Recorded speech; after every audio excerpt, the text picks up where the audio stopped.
Hello, ഇത് ഈയിടെ വയനാട് വർക്കിനിടയിലെ മാനന്തവാടിയിൽ നിന്ന് നമ്മൾ സുൽത്താൻ ബത്തേരിയിലേക്ക് പോകുന്ന വഴി ഏകദേശം ഒരു 6 കിലോമീറ്റർ മാറിയിട്ട് കൊയിലേരി എന്ന സ്ഥലത്താണ് ഇത് അതിമനോഹരമായ പൂക്കളോട് കൂടിയ ചെടികളുള്ള ഒരു ചെറിയ നഴ്സറി കണ്ടത് കേട്ടോ. ഒരു രസത്തിന് ക്യാമറയിൽ നിന്ന് പകർത്തിയതാണ്. അപ്പോൾ നിങ്ങൾ പൂക്കളെ ഇഷ്ടപ്പെടുന്ന ഒരാളാണെങ്കിൽ ഇതൊന്ന് കണ്ടു നോക്കൂ കേട്ടോ.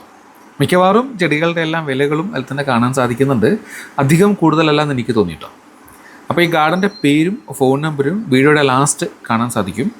ഇനി നിങ്ങൾ ഇതുവഴി പോവുകയാണെങ്കിൽ ഒന്ന് കയറി നോക്കുകയും ചെയ്യും കേട്ടോ.